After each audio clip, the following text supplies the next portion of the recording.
I do see the public chat. So we are live. Do we just start It the also show immediately? tells us. We don't have to. We can iron it out if you want. I think it also tells you above there, beside the. You should see. Well, I don't know what you guys can see, but can you see the Twitch and YouTube logos at the top? You have to. No. No, We I can see like public it chat. says chat, and you click on public chat. Right now, there is nothing in the public chat. So. Correct. Well, but that's where it'll come up, and then when somebody puts something, this is it'll tell you where they're posting it on. This is what I'm talking about is outside of that chat window. It's like right above our purple box at the top corner. I have like the percent uploaded, and then also the amount of viewers that we have right now. We don't have anybody. Okay, I don't have that. I don't have that. But last week, or last episode, you were able to take people's comments and put them on the screen. That worked. I could see that when you did that. Okay.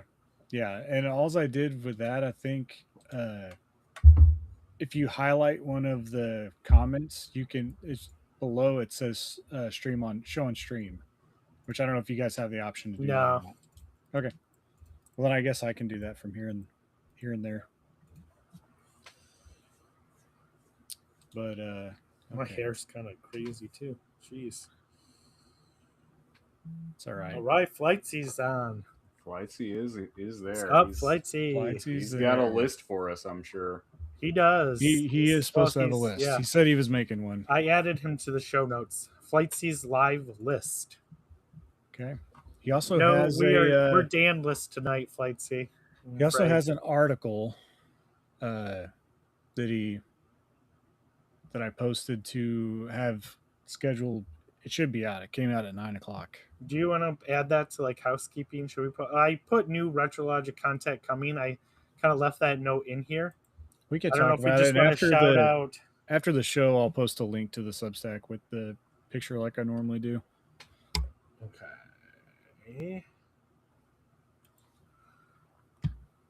I still got all my Breath of the Wild music in here. We can. Oh, Sam didn't get to hear the new. I pulled some stuff to a soundboard, so we have like the.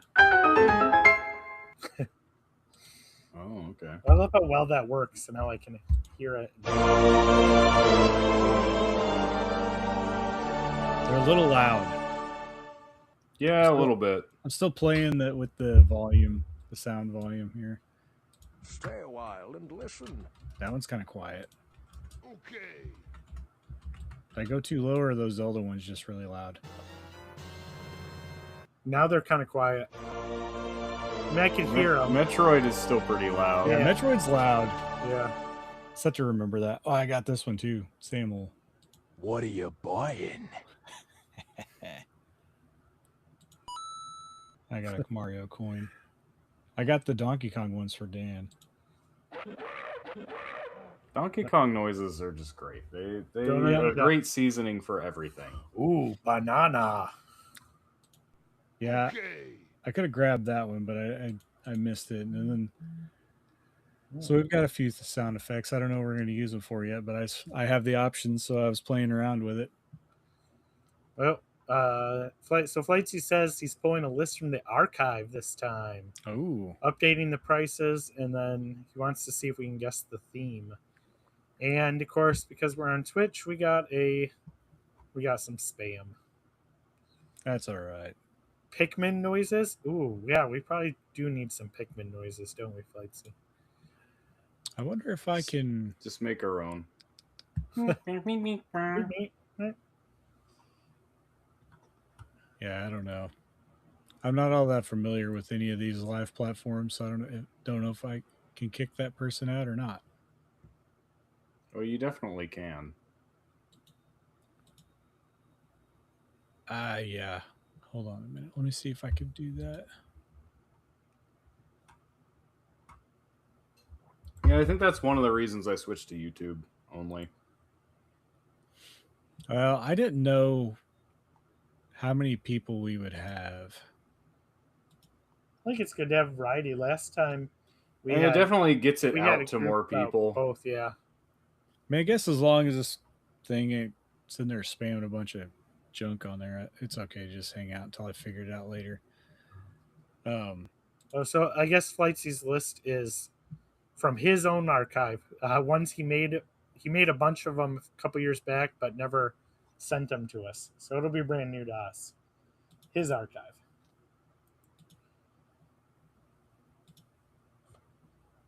I love that he's sitting on a bunch of them too. That's just awesome. Yeah, he's always got a plan. Yep. Okay. Well, whenever you guys are ready, I'm ready. I mean, we're kind of just doing a round table. This will probably turn into On Topic Modern Adventures of Elliot, I guess, but There'll probably we've all be been some good playing amount it. of that, but I've got a few things. I jotted down a couple of games I've been. Said Stan's not on to break up our monopoly on gameplay that we usually have. All right, so Sam, I'll kick the music in, and then you can just after the music. Well, it's just like how we would normally do, except for you don't normally hear the music, but when you listen to the episode, you let the beginning part of it, and then it'll start to fade off towards the beginning there, and then you can start in. Are you ready? Yep. Okay, here we go.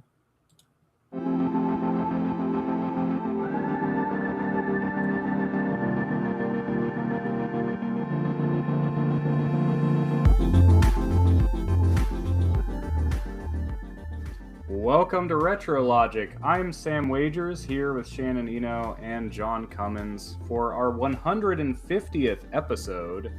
And we've just got a whole bunch of stuff we've been playing. We're just catching up. A lot of games, old and new. A lot of games in the pipeline coming out that we're excited for. And a lot of Community Couch.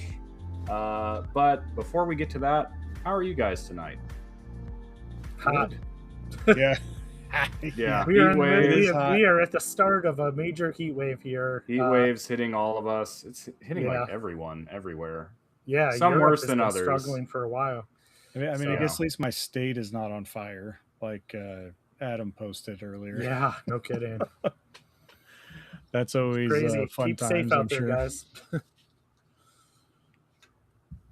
Yeah, I mean, we complain about the heat and the humidity, but turns out when you have no humidity, it's even worse because then you get wildfires. That is true. We don't have to worry about that right now. We're playing video games. That's right. And remember, RetroLogic is not just a podcast. It is a whole community of retro gamers. We'll be hearing from some of our friends from the Discord tonight on the Community Couch. But we have an active, friendly, and free Discord with giveaways, contests, and a whole family of retro podcasts, including RetroGroove, all about music and music history. On Topic Retro, our John's own show about one video game per episode. And I think we're at the end of the hero becoming the hero, right? Just Tears of the Kingdom, right? Just Tears of the Kingdom, yep. Because we did do Echoes of Wisdom. We already did it right after it came out. I was on for that one. Of course, we'll keep up with the Retro Rewind as well. So we've got Galaxy Challenge still going, right? Ongoing till the 11th. Most stars, 10th. secret 10th. Number of stars, raffle, and there's like 4 different ways to win, I think. 3 different ways to win. So just most, 3. Okay. Most stars, which we've already had at least 2 or 3 people submit perfect star counts. So they're going to be entered into a drawing of their own. As I came up with those rules on the fly at the beginning, because I figured we might have some extras, or at least Flightsy did. And then the second one is a random number that I believe Tim is going to generate. Right. So it's a secret. Nintendo it's a secret to everyone. Secret to everyone. I don't even know. I don't think. Maybe he told me and I forgot. So that's about as good as not knowing. And then the last one is a lotto of anybody who submits a score. If you get 1 star, post a picture of it, send it in, it counts. You get put into the to the raffle of whoever submits. So right now I've only got maybe 4 or 5 entries. And if you win the most stars or closest to the star count, you can't win the lotto. So you have a really good chance right now. If you just put in, you've got like a 1 in 3. That's right. I mean, even if you only get a couple stars, you still have a chance to win. So that's right. Everybody has a chance. You played one of the best Mario games, so really, you already won. That's a winner just by doing that. It's true. However you play it. And I guess we do need to thank the Nintendo dads for kind of hopping in and blowing up our contest and adding 2 more prizes. Yeah. Thank you. Right. And John, you also have been putting out some articles, I think, as well. Not just me, the RetroLogic media team / On Topic Retro media team. If you go to in the Discord, I guess there's a naming convention that Flightsy brought up. It's in the Discord. I'm calling it the RetroLogic media team because we are RetroLogic as a whole as a server, so it just seemed to make sense.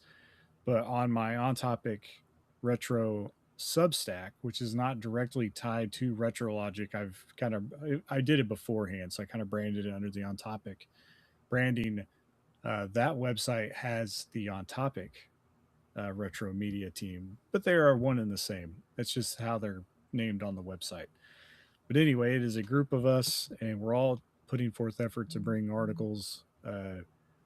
Hopefully, at least weekly. We've been doing pretty good. We've been hitting with the contributions of everybody. We've been hitting at least an article every 3 days, and that's anything from game reviews to hardware reviews. Flightsy's newest article that he just put out was just a write-up of his experience collecting stars in Super Mario Galaxy. He puts up a graph on the rate of how many stars he was getting per day. He goes into some math. But it can really just be about anything we feel like writing about. And it's usually game related and it's usually fun. So it's definitely worth checking out. He does say he's here in the chat. So he said he's tying it to his articles to the RetroLogic podcast releases, not necessarily the On Topic Retro releases. Correct. So. Yeah, he's trying to plan a column that will be reoccurring for every 2 weeks to line up with the RetroLogic episode. As long as we let him know what we're talking about. Well, I don't know that he's for sure even trying to match our topic. I think he just wants to match the cadence of when we put the episode out, kind of just as a supplementary piece to the show, which is fine. I told him as long he can write about whatever he wants to. I told all you guys that. Yeah, it's a good time. So yeah, be sure to check all that out. Links to that in the Discord and also on the website. Yes. I'm still working with Dan trying to get the link on the website, but it is just On Topic Retro at Substack. So you should be able it. Now I will warn you, it is kind of hard to find it through Google, but if you go to Substack and you search for On Topic Retro, you'll find it there. Yeah. So search through Substack. Correct. Or follow the Discord links. Yeah. They show up in the Discord channel. Yep. And if you're not a part of our Discord, there's plenty of ways to join that too. Links and stuff everywhere. All right. Anything else I'm forgetting for housekeeping?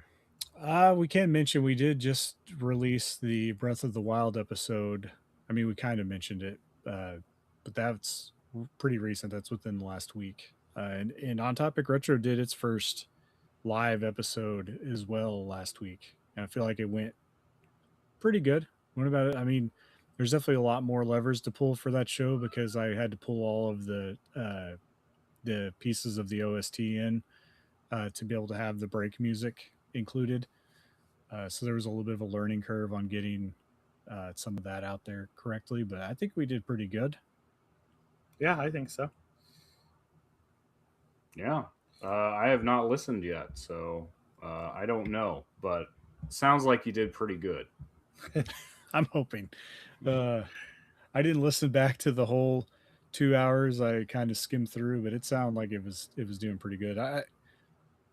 it's definitely different from having to go, kind of behind the curtains peek of throwing all the music into the episode after we recorded it and creating my own breaks kind of in there.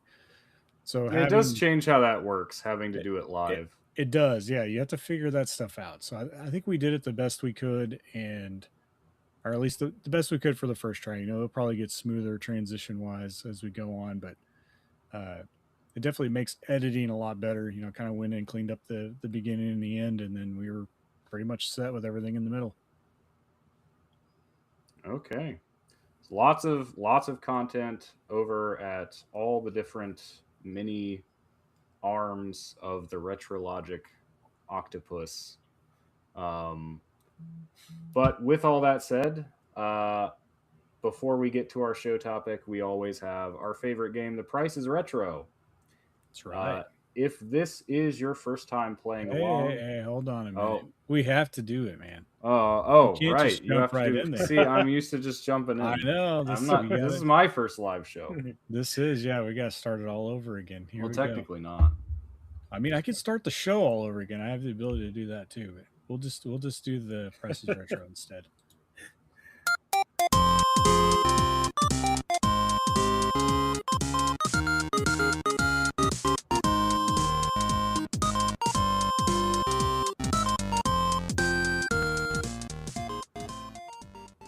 All right, if this is your first time playing along, this is how we play. I'm going to list off 4 or 5 games. Everyone has to guess how much the lot is worth in total. Whoever is closest to the actual value wins that round. Everyone has a list, and everyone guesses on each other's list. At the end, the player that wins the most rounds wins the episode, but watch out for our robot, Deus Guess Machina, who averages all the other guesses to make his own. The Leonard, the dinosaur, who adds up the original retail cost, approximately, and our ghost poltergeist, the OG ghost player, who just always guesses 300, and I think has the best win rate out of all 3 of them. I don't know. Here lately, the dinosaur has been. Leonard's got some wins. Leonard, yeah, he that's has. true. Leonard I think has we started going lower a lot of the time because we kind of used all the expensive games, I think. But we'll see. We'll shake it up. I know, yeah, because I think he won the last episode, didn't he? Because he did. and I tied. Yeah, very close. And then but he was closer. Oh, he was like a few cents off of that one. Yeah, list, I think it was crazy. The AI rampage is it's not just a problem in the video game market. It's also a problem here at RetroLogic. It's taking over. It's taking our jobs. We'll just host the show. It's guessing games better than we can ever guess. Yeah. Well, I'm sure if you plugged in an AI, but then it would probably just do an actual Google search. It would cheat. It would, yeah. We wouldn't be able to do that. You could ask an AI to guess. That would be, yeah. It'd be weird to try to create one that guesses imprecisely. Yeah. Try to train one to guess according to some weird reasoning. I don't know. It wouldn't make any sense. You'd always suspect it of cheating. That's the thing. Yeah. It's like the CPU in Dokapon Kingdom. You always suspect it of cheating. Dokapon Kingdom. We have some things to talk about there in the what we that's true. We'll get to it. But first, The Price is Retro. That's what we're doing right now. I'm just gonna give my list because I already moved over to that tab and it's in front of me. Excited. There you go. Another game that we're probably going to talk about is Adventures of Elliot. So I made a list of games that all start with the words Adventures of in the title. Ooh, and that's the plural, adventures. No Zelda 2 Adventure of Link. That's one adventure. I thought you were going to give me a list list to be of more games, than one. With Elliot in the title. I don't know that there's 4 of those. I know at least one. There is a Bill Elliott racing game on the NES. Oh, there you go. That would be a fun 2 T's though, I think. That would be a fun list, I guess. I don't suppose there's an ET game with Elliot's name in there, right? No, yeah. I see Flightsy saying train a model only on past Prices Retro guesses. That could be interesting. What if you actually trained a model based on each of us? And then like anytime like Dan's not here or I'm not here, you can You can just run the Dan bot. You can just replace me with Robo Sam. Oh boy. It's an idea. Anyway, my list starts with Adventures of Lolo 2 because I just felt like skipping Adventures of Lolo 1. For the NES loose. These are actually all going to be loose. So Adventures of Lolo 2, Adventures of Dino Ricky for the NES, loose, once again. Adventures of Bayou Billy for the NES, loose. This was a big thing on the NES. Adventures of. Adventures people. of. And lastly, breaking the NES trend, Adventures of Batman and Robin for the Super Nintendo. Once again, loose. Because I shop for cartridge games loose. So that's usually how I make my lists. That was for Super Nintendo? Super Nintendo. Okay. Yep. Shoot. I just saw that for sale at my local too. Because I almost picked it up. I did too. I can't remember what it was. Who's going first? Am I going first or Shannon? You go first, John. I think I'm going to go 115. 115, okay. I have 155. 115, 155. We'll have to check the Rampage Trio. The total value is $205.50. Ooh. Okay, so so while he's calculating that, the breakdown is Adventures of Lolo 2, $39.99. Adventures of Dino Ricky, $12.60. Adventures of Bayou Billy, $7.84. And Adventures of Batman and Robin at $145.07. That's the one that maybe I should go back because I don't know that mine had it. I think I've seen it for cheaper recently. I mean, price charting it lags behind trends. So but also my local usually goes with price charting, but it may have been sitting there for a little bit. And that's how you get price them. Charting is gone. Price fluctuates and then you get it for a little bit. Or it could go the other way. It can go down and then they still got it priced highly. Leonard actually took that round. He was only off by $10.50. Leonard, wow. Leonard is just on fire. Dang. We were just talking about it. Yep. He's already struck once. Darn it. I would have had it too. And just as an aside, Flightsy did find out that there are, let's see here, 1, 2, 3, 4 games with the title of Elliot, or with Elliot in the title from price charting. So enough for a PR. Yeah, there is enough for a list. Yeah, you can do 3. I would not use Adventures of Elliot because a game that just came out is not a very exciting but still choice. But we can wait a little while. Yeah. All right, John, your list next. Okay. So my list, it kind of ties into our topic for tonight because I just so happened to I played another game other than the Adventures of Elliot through this week, and that is Shadow of the Colossus. So it got me thinking about games that have a unique climbing mechanic, or just a really well done climbing mechanic in some cases. So here's my list. The first game is Assassin's Creed 4 Black Flag, and this could really go for any Assassin's Creed game. This is just the one that I chose, and this is PlayStation 3 and complete in box. Okay. The next game is Zelda Breath of the Wild, and to make this interesting, this is the special edition, and it's complete in box. Because remember, I think there was 3. There was the standard edition, the special edition, and the master edition. So this would be the one that's in the middle. I have no idea what that's going for anymore. The next game is Uncharted Drake's Fortune for the PlayStation 3 complete in box. .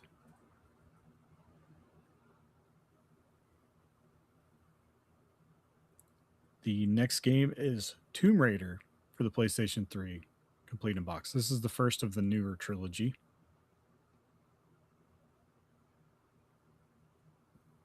And then the last game is, of course, Shadow of the Colossus for the PlayStation 2, complete in box. Okay. You know, when you said unique climbing mechanics, I thought of DK King of Swing. So this was a very different direction. I guess I should say closer to Shadow of the Colossus, not arcadey climbing. All right. So I have $210. And I have $156. Okay, hold on 1 second. Okay, so Shannon, you said 210. 210. And then Sam, you said 156. 56. Sorry, I was putting in Leonard's count. I didn't do that earlier. Okay. So the total lot, our total value of my lot is 176.33. I think I overvalued the Zelda a little bit. So let's see. Sam is $20.33 off. I'm more than that. And yeah, no, the Dino's way over at $290. So he's like $113 off. So Sam, these are more recent games, so he's a bit higher than usual. That is true. It didn't. Robot didn't get it, did it? For average, how close was that? How close? Oh wait, actually, yeah, yes. he would cut the difference between us. So yeah, Robot got it. I would go to. We're starting off bad. We're losing. Yeah, we're not doing so well here. It's not great. You guys gotta do well on mine, and somebody's gotta do well on Flightsy's, just for us to tie at this point. But the Dinosaur was only $10 off on one, and I feel like the Robot was only like $5 off. So yeah, we're gonna have to try a little harder on this next list. All right. Save us, Shannon. Yeah. Give us a list they can't guess. Did you give your breakdown though, John? Oh no, I did not. Hold on. Let me do that real quick. Okay, so Assassin's Creed 4 Black Flag for the PlayStation 3, complete in box, $6.50. I knew that was going to be low. Legend of Zelda Breath of the Wild Special Edition, complete in box for the Nintendo Switch, is $130.12. Okay, yeah. I went too high. Yeah, it was definitely low on that. Next game, Uncharted Drake's Fortune for the PlayStation 3, complete in box, $8.27. It was almost right on with 10. Next game is Tomb Raider for the PlayStation 3, complete in box, $9.94. And then the last game is Shadow of the Colossus for the PlayStation 2, complete in box, $21.50.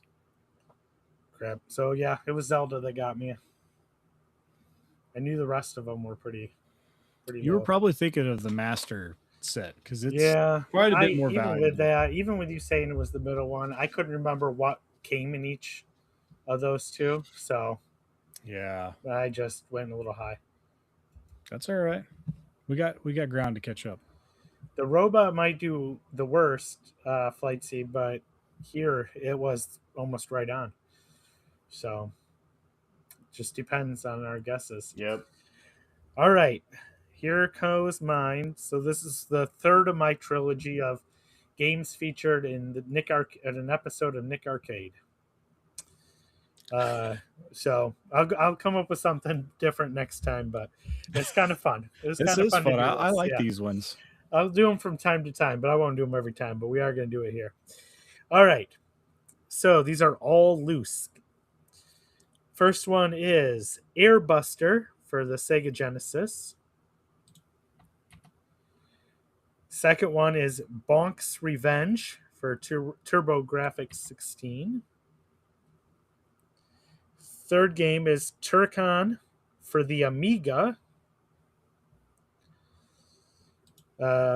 Fourth game is Arcus Odyssey for the Sega Genesis. And the fifth game is Blues Journey for the Neo Geo CD. Oh gosh. I could have picked just about any version of the Neo Geo, but just for fun today, I did the CD. I have first guess. The Neo Geo, I don't know. They could be all over the place. It really could. Neo Geo CD at that. Yeah. I'm going to guess 370. All right. I think I'm going to go 320. All right. So, thankfully, one of you was almost right on, and that was Sam. So, value came to $376.65. That was So a humanity last minute does have a increase. chance. That was a last minute increase. And the most valuable, probably not what you were expecting, actually. But first of all, does anything? None of the trio gets it, does it? No, Sam just barely won because Leonard was only $13 off. Whoa! Wow. And it's because of that Neo Geo game. Wow. Okay. Well. So I will tell you the Neo Geo is not actually the most valuable on here. Well, Sam won by $7. Really? Because Wow. I mean, Bonk's Revenge is. I mean, that's. I mean, I had that at like probably like just It's probably under 100. the first game. What is that first game? Okay, so Airbuster for Sega Genesis, $46.61. Okay. Bonk's Revenge for TurboGrafx 16, $52.45. Well, that's lower than I thought.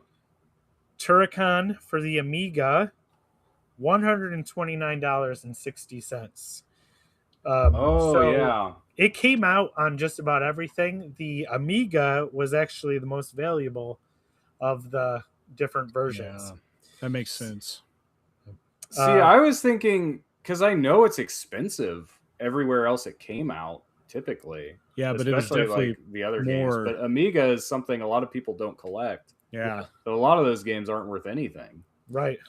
Yeah, but you got I think it's a combination of the game is good and people do want it. Yeah. But they didn't want it back then. So there's probably not that many Amiga copies out, or not very many people had an Amiga. Right. So there's not that many copies out there compared to like the Super Nintendo and Genesis versions. Yep. Arcus Odyssey for Sega Genesis, a game I was not really familiar with, $79.99. And the last one, Blues Journey for Neo Geo CD, $68. That's not too bad. No. The other versions were a lot higher than that. Like the cart version was like, upwards of $300. Oh, of course. Yeah. So that's not one of the ones that's being reproduced either. No. It looks like an interesting game. I've never played it, but yeah. Okay. Well, I think we have a guest list from Flightsy. He's in the chat, so I think it's this is the hope of humanity. It's all on me, so it's going to come in live. Let me apologize in advance. We're ready when you are. Defend humanity from the AI dinosaurs. That's right. Man, if I could figure out a way to add another member to the Rampage, we might have to turn this into a team game. Right. Where it's us versus them. All right. So first game from Flightsy is Kirby Mass Attack for the DS, complete in box. Game 2, Kirby and the Amazing Mirror for the GBA, complete in box. Ooh. Game 3, Legend of Zelda: Four Swords Adventures for GameCube, complete in box. Game 4, Mercury Meltdown Revolution for the Wii, complete in box. And Game 5, Kingdom Hearts 2 for the PS2, complete in box. The whole time I'm trying to figure out what the Theme is here. I thought at first it was going to be like games that are typically one player but can have, or that are multiplayer, and then I thought, is Kirby's Mass Attack actually multiplayer? No. I couldn't remember. No, it isn't. When I started thinking about it, I was like, no, that doesn't make sense. So then we got to the other ones. I was like, no, that's not it. I don't know anything about Mercury Meltdown, It's a dancing game, isn't it? but Or the rhythm rest of these involve like the main character getting split into multiple split copies, into other copies, including yes. Kingdom Hearts. Yes. I forgot. Yep. One character becoming multiple characters. Flightsy says the Mass Attack is a Single player. Yeah.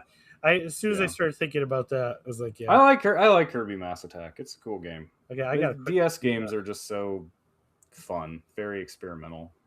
I gotta try to get my. You had Mass Attack and Canvas Curse on the DS, which were both very fun Kirby spin-offs.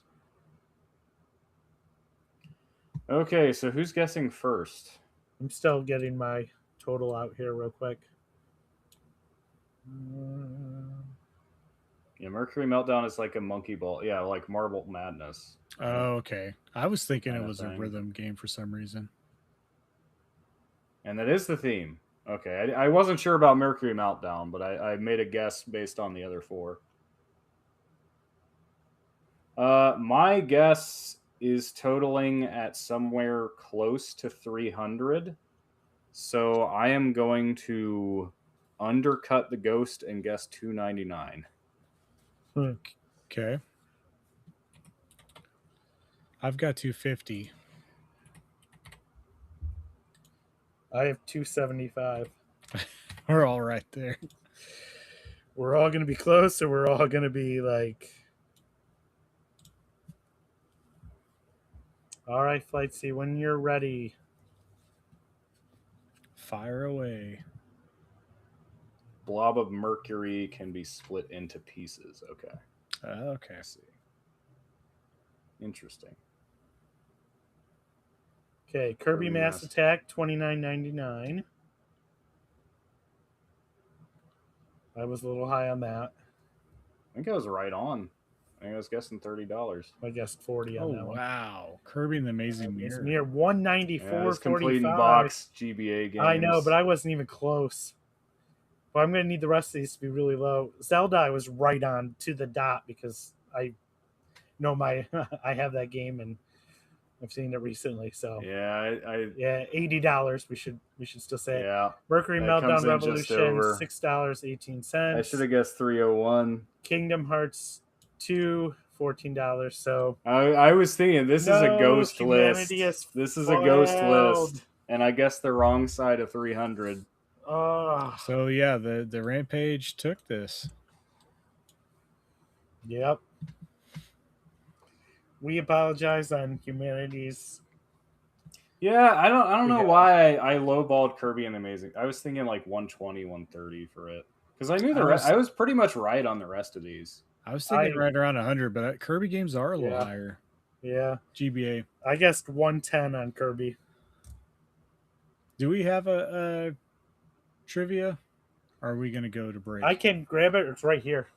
Okay. Let's do it. Yeah, I don't have a spot the fake list for this. Show. I feel like chat can help with this one. Yeah. With the trivia if they want.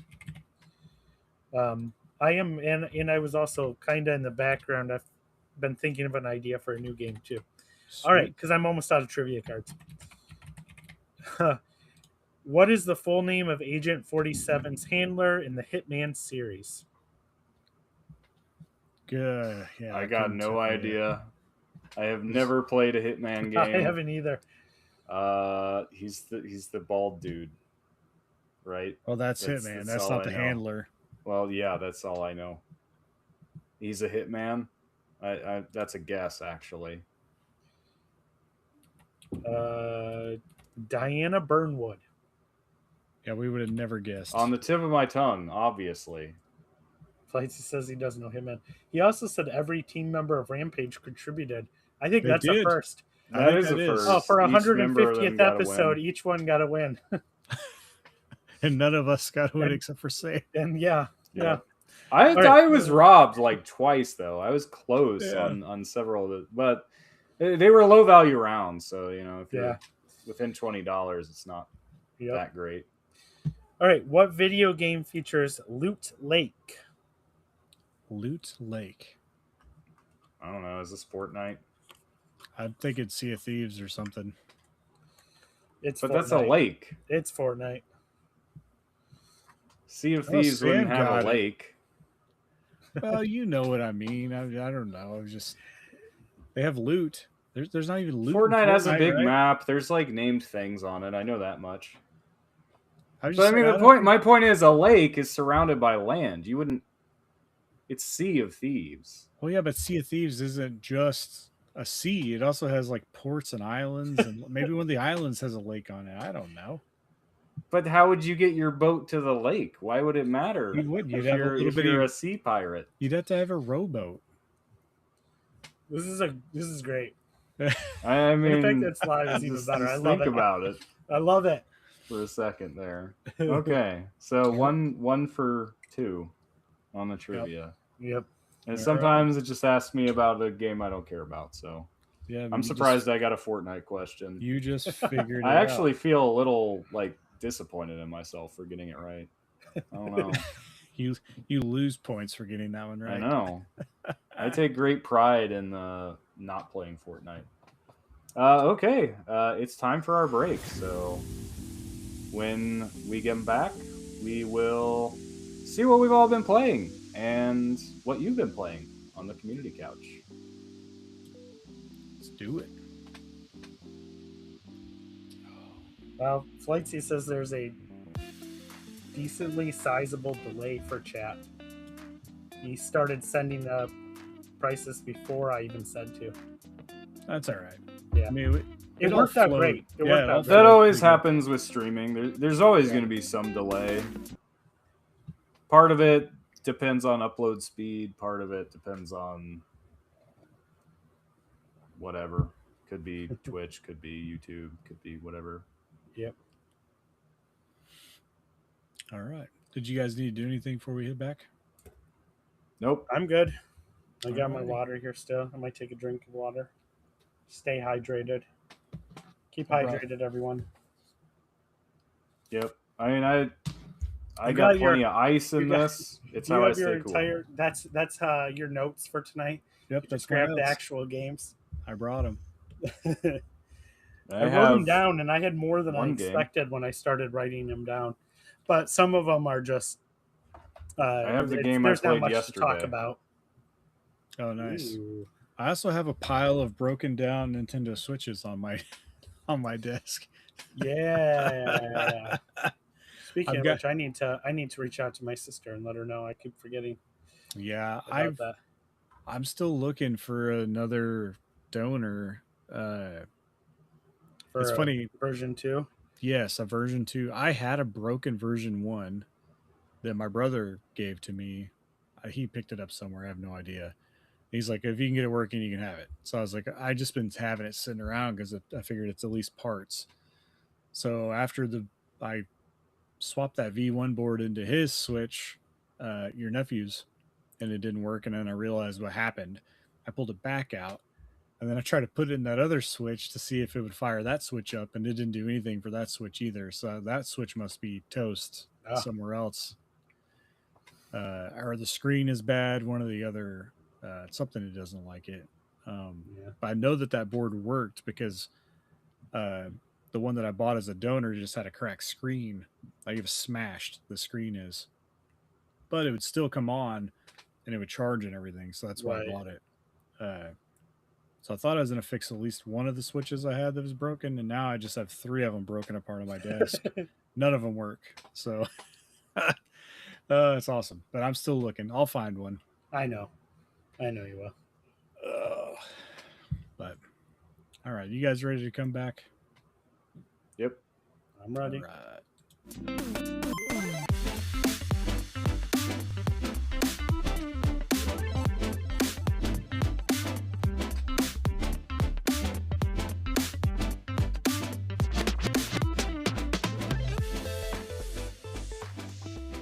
And welcome back.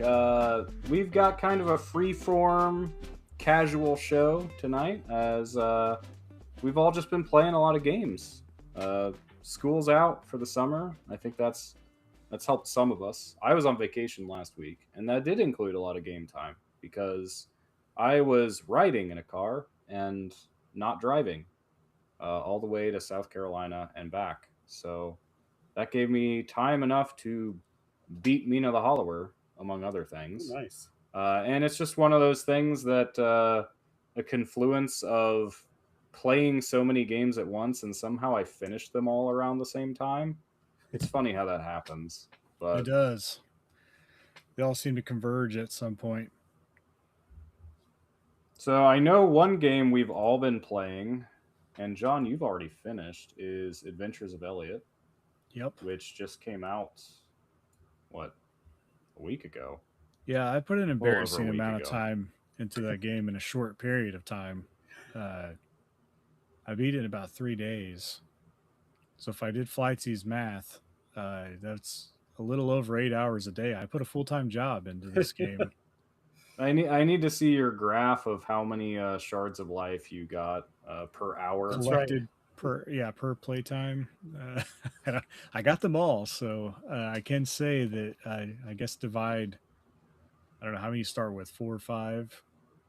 So either divide 15 or 16 by 3 days. What's I know, like, did you 100% the game pretty much? Well, I know there was one quest that I missed. Right? Yes, there was one quest that the way this game does have, you can miss out on quests if you advance the story past when the turn-in of the quest can happen. So what I did is I advanced the story past a point where turning the quest in makes sense, so it just made it unavailable. It was basically during one of the main quests, it was a side quest that you were supposed to work at the same time for somebody else and like bring an item that might help out with the main objective.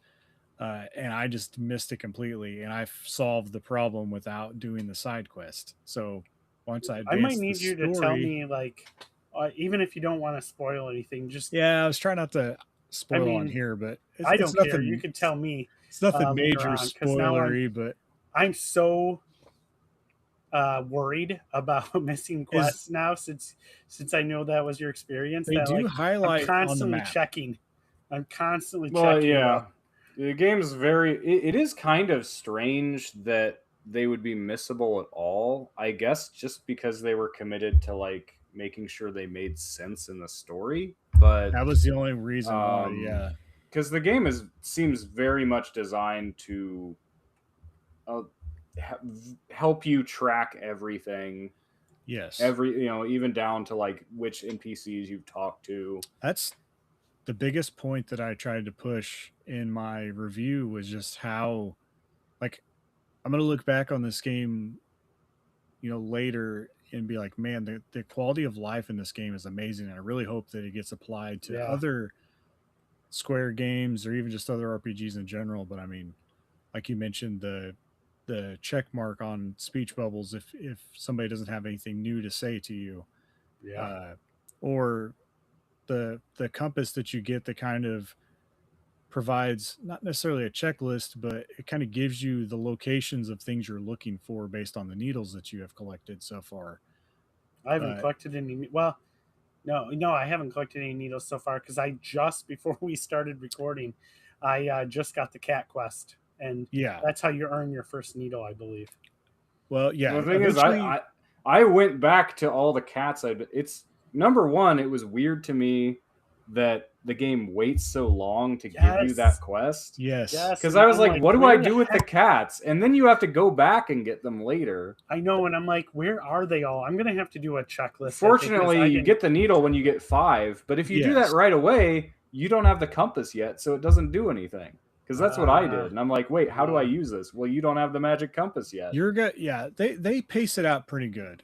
It's shortly after. Yeah, as I say, you're like an overachiever because I don't think I actually went back. I didn't care to go back and collect them until shortly after, and I had already had the compass. Like it's the next story beat, I believe, throws that into there. Yeah, I almost started writing down like in a notebook every time I saw a cat. You have markers. I was like, well, they give you markers you can use on the map even. I had no idea. I am about 8-ish hours into this game, and I'm not very far because I'm constantly intentionally getting lost and just seeing how far I could push things, like where I can get to. And I had no idea that you could put markers in the map. I'm pretty sure that you could put markers on the map. If you open up the map and you look at the bottom, I'm pretty sure one of the buttons says it can mark the map.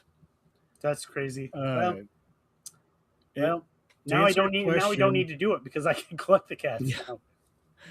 Yeah, and shortly you'll get something that tells you where they're all at, and then you'll rack your brain trying to figure out where the last 3 are. I'll just tell you that. I won't tell you why or whatever, but it's a deal. Are they post game? They are post game. Yeah. Okay. Yeah. So you can't actually complete. You can't complete it. You can't get the bad ending of the game and complete the cat quest completely. Can't get the good ending, you mean? Or no, wait. No. Okay, I'm sorry. If you get the bad ending, you don't get it. You don't get the post game. The post game is only brought on if you are on track for the good ending. Okay. So I'll put it that way. Okay. But to answer your first question, I did 100% minus one quest that I can't go back. So I can't actually get 100%. I guess I'll be at 99%. And then there is a arena on the map where you have to fight either rooms full of enemies or a boss in combinations of waves. And then the very last version of that challenge is just a boss rush of 10 bosses that you have to fight. And I tried it a couple times. I made it like halfway through, even with 8 bottles of 10 healing. It's something where there was a couple bosses that I always kind of struggled with, and I didn't learn the pattern. I just kind of cheesed them the best I could. So it's still, I want to go back and get it. It's like a shield, I think, that you get. It's the last version of the shield because every weapon has or every item has 3 grades. But I never could quite get through that boss arena, and I was like, well, I'm just going to go ahead and finish because I knew I could go back and do it afterwards. So, everybody compares this game to Zelda, and I can understand why completely. But having just completed Secret of Mana recently, I feel like this game has more in common with those games. It just doesn't have the magic. It doesn't have the spells, which is probably the worst part of Mana. Well, I mean, sort of. If you say the fairy is your spells. Yeah, but you're not going to a menu and you're not having to Yeah, well, I mean, you do. You pull up a wheel to pick which power she's gonna have, and your weapons are all on a wheel. That's why to me, I think it's, and even the terrain, moving up and down in the terrain, I feel like, until more modern Zelda. To me, it feels a bit more hack and slashy. Which is why I think that it works well with Secret of Mana, like the Mana games, right? It does until you get towards.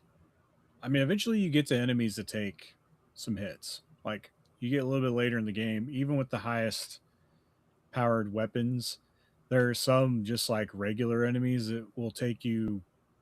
But I mean, that's what I'm saying. Like you usually don't get a lot of that in Zelda. Yeah, this is true.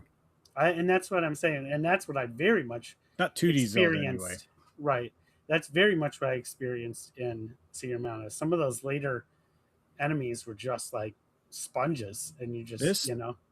it kind of feels like Breath of the Wild in a way, like 2D wise, because it has a weapon wheel and you can select your magic that's kind of like runes, I guess, And there's because shrines. there's shrines. Yeah, Yeah. and it's more traverse. The phase magic is more traversal based.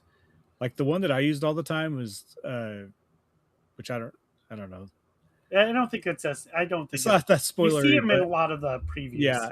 So you get 5 of them. The one that I use the most is just the one that lets you run really fast, the Yeah. sprint. Which is the second Yeah. one you get. You get an upgraded version of it that makes it last a lot longer. And I used it to like become the Flash, and I would just run around the map. Like that's how I traverse the map so quickly. A lot of times, you once you turn that on, if you get enough straight shots, you're probably going to go faster than the game can load up if you're using the points. That's crazy. But like I said, most of them are basically traversal type things, like teleporting and stuff like that. Yeah, I mean, I don't know what the rest of them are, other than I know teleportation because that was in the original demo. There's one that's worthless that I used like twice, and There's it's the to do speed one. puzzles. Now the fire one, I have found the fire one actually helped in a couple of bosses, at least early game bosses. Yes. Like there's the boss where it's like he's in like a wooden tank and you can set him on fire. He's like Yes. inside a bubble, and if you put her in, she'll light So the whole thing on fire. I did that too. That makes that boss battle take a lot longer. Once you learn how to reflect things back, that boss fight goes a lot faster if you actually just reflect his projectiles back Wait, at him. how do you reflect? Well, eventually you're going to get a shield that has the Yeah, I just did got that. the I did shield. that before getting that. Yeah, I did that. But you boss can also before I break had the that. barrier. You Yeah. also break the barrier using bombs. Yes. Yeah, yes. there's So that's several also ways. Well, that's yeah. what I'm saying. I did not beat the boss by doing that, but I'd light him on fire and then I'd throw bombs. But that's the real value of the fire, is it detonates the bombs. It detonates the instantly. bombs. Yes. So, But if you reflect his missiles back at him, it only takes like 1 or 2 missiles and his shield's gone. They're a lot more. They're even more powerful. that than makes bombs. sense too. Yeah, I mean he's throwing bombs, so you can just pick them right back up too and throw them Well, at him. And, yeah, I mean he lines that whole stage with missiles at one point. yeah. Oh, for sure. You just reflect them back. Like Yeah, I said, this the game reflect timing is very generous too. it is. Oh yeah. Okay. Yeah, And you I could just actually got get- I just got the shield, so like I just got it and got back to the castle, and You could even get an accessory that increases it by 100%. The time to reflect. I think the interesting thing that we'll see in this game as it goes along is to see people's like combinations of their magicite. Yes. Like because you can really, and I've already started seeing some of the stuff online. If you know what you're doing, like you can really combo, like depending on what you have your setup to be, and like because you can have magicite that's like, all right, if you use this, and you charge this up, then the next weapon you choose is going to like increase its power by like Yeah, 20, there's and certain it's like, weapons that combo well into each other, especially because they have like attributes that go off of each other. Like the boomerang and the hammer both have like stun and lightning effects. Yeah. That they can get. Like the bow and the spear both have like fire effects that work well together. I actually used a combination of the boomerang and the spear, because eventually you get a magicite that allows your spear to attack in 3 directions. I just picked that up, so I So was just starting to it play around with becomes it kind of becomes more like the sword. that. Right. But then you can also put a magicite on your spear that makes you lunge forward every time you attack. So then you can kind of just like move across the map, just mowing enemies down while you're attacking. And then the charge up to the boomerang, there's a magicite that makes it to where it hovers around you. So you can kind of create a shield, and you can just get all these things working in your favor. You just start mowing down all the enemies in the little overworld area pretty quick. This is Yeah, going to turn I into always an like it when modern. I always like it when games give you a lot of abilities to tinker with. Yeah. That there's breaks so up many. because I actually do think like the combat in this game could feel otherwise kind of monotonous, like fighting a lot of the same groups of enemies over and over as you move through the map. That does take a lot of that edge off, and the incentive to just get a big chain, get a lot of money, upgrade your box.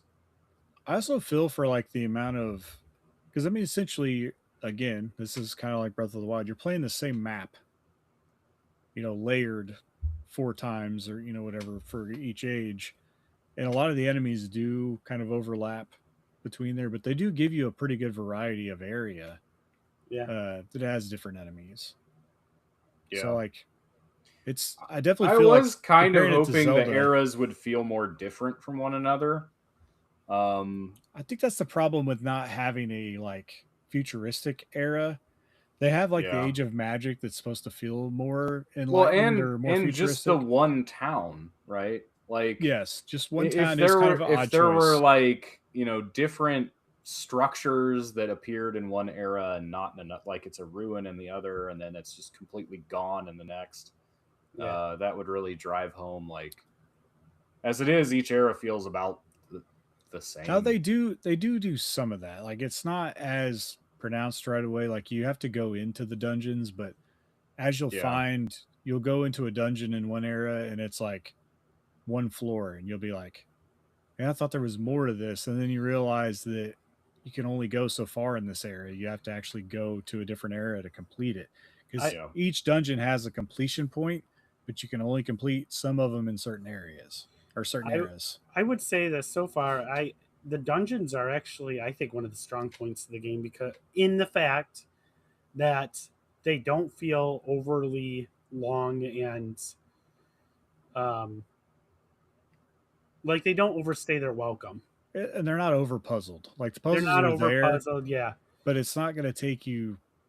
I guess that's what I mean. To figure a puzzle out, right? Like you're not going to get stuck. If you understand the way Zelda puzzles work, you're going to be just fine. At least my experience so far. I'm not near as far. So and I like that the layers of the map work really well together. So like you can look at it, works just like Link to the Past. You can look at a staircase and try to find out on the map where it's going to be at on the next level up or whatever. Well, I needed Tim's help for that the other day when I was playing, and he's like, "Let me help you figure that out."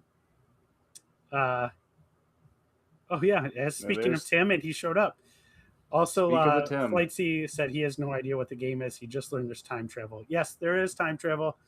It is. It is a great game, but yeah, I feel like we're turning this into a on topic modern here. Yeah, we can move on to the next game. There was some warning. I will segue that, since I did mention prior, I finished Mina the Hollower, which really hooked me. It is interesting that these two games came out close to each other, because I think they invite comparison. And there's been some discussion on which one of them is better.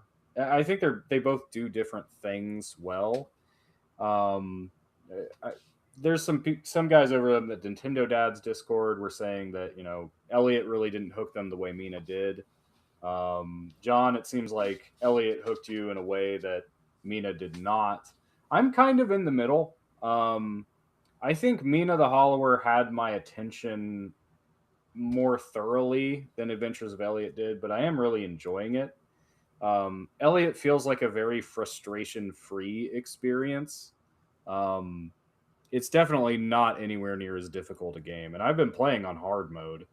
It's the difficulty's not near as much as Mina, but I guess the way that I was kind of looking at both games, because I've played a little bit of Mina as well, is just right off the jump, starting out with Elliot, I was having way more fun.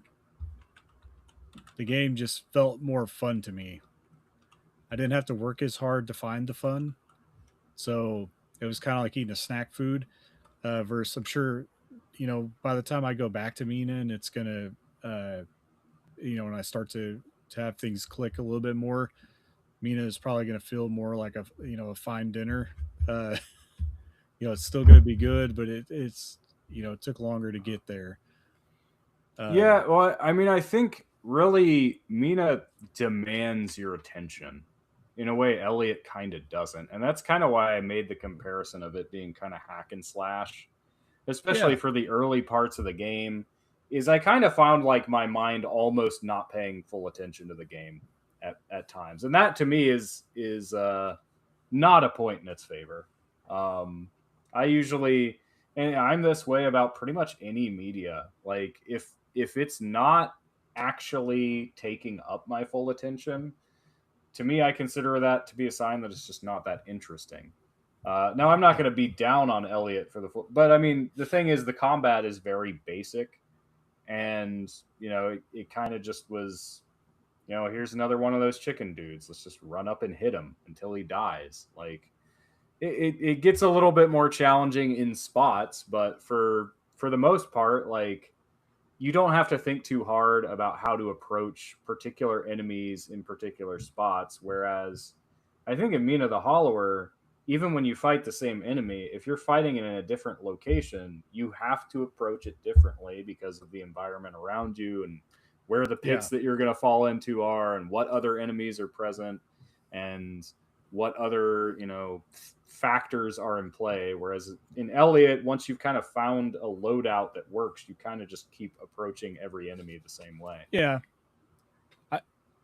I can't speak to the bosses in Mina, but like I feel like the bosses are the highlight of Elliot as far as combat goes. They actually force you to like think in some cases, or might have to fight them differently than what you would the standard enemy. Yeah, some of them. So I mean, some of them are kind of just souped up standard enemies, I think, but those are the ones that get reused as well. But they also have different levels of the boss. So if you notice, whenever you go to fight a boss, they'll have a star level as well. Yeah.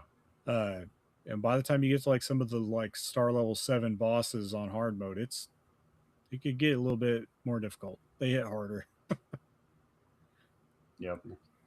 Anyway, Mina the Hollower, I could talk about a lot. There are a lot of like questionable decisions. I think my take on it is they probably should have just left the stat progression out. Like, there are enough ways to upgrade with your bones just by buying trinkets, upgrading the weapons, upgrading your cloak, all of that. And I think that would have smoothed out, because like I think that's why so many people's experience between it being just hard and being like incredibly unfair feeling is if you start the game and you lose a lot of your early bones, it can it's a snowball, because a lot of them don't respawn in different positions. Yeah. If you don't make it to the level up before you die, and if you actually don't make it back to the spot you died to get it back, you just lost all of it. That Dark Souls kind of mechanic. And so it really punishes you for like not learning fast more than anything. And my experience was the game got very easy in the middle. You can do the towers in any order, and I feel like the game doesn't make the third one, like the game was not throwing anything at me that would have been any harder if I did them in a different order. But of course I got level ups, I got upgrades, and so some of those middle bosses felt really easy to me once I kind of had a good loadout. Now the game does ratchet up a lot at the end, but I don't find too much fault in that, because I do like it when a game's like, okay, use everything you have and it's still going to be challenging. Yeah. But it was a little bit of whiplash from like, oh, this is actually easy now, to, oh no, we're doing. And in particular, there was one like stretch of the final stage that had invisible destructible barriers on opposite sides of pits. So you would just try to jump over a pit and just fall. Yeah, I think this is like, where Adam was having problems earlier. Well, that was an earlier point. This one is in the final stage. Oh, And on okay. top of that, it had the lightning rods and some really annoying enemies at the same time. So if you get to a certain point, you'll know what I'm talking about with the lightning rods as well. So It was a layer of very frustrating things on top of each other. Flatsy's asking, are there still plans for an on-topic on Mina? And I would have to say that I would have to see how many people have. I would do it. I would do it. I think it's worth discussing in depth. Yeah, So I'll try not to here. Yeah, if I can make my way through it a little bit further, at least, so that I have a better idea of how to talk to it, and then maybe if I can find someone other than Sam that's finished the game. I know Adam's probably getting pretty close. And there's I think it's a game worth talking about because at the end of the day, I really liked it. It had me very hooked, but I do have a lot of criticism of it. It's a lot of things that I do think are flaws that I was just able to ignore. But those are a lot of the games I like. I like a lot of very flawed games because I think sometimes those are just more interesting than games that kind of are for everybody. Yeah. Sometimes that's that's the vanilla. That's the the bland flavor that everybody can appreciate. Whereas sometimes you want something a little spicy, and I have a lot of opinions on difficulty and how that can make games more interesting as well. But yeah, does somebody else want to mention before I've been talking a long time? There's a couple other games I finished recently though. Shannon, you can go. You haven't. Yeah, I mean, I have a list here. Some of them are shared experiences, though, so we'll have stuff to talk about. And we don't have to go into depth on all of these, but the first one is Dokapon Kingdom. So Yep. we've been playing a 4-player with John, Sam, myself, and Tim from Nintendo Dads. We have put in how many hours, guys? I think about 30. I think we were for a single game, and maybe closer to 35. Yeah, and we figured we were probably a good.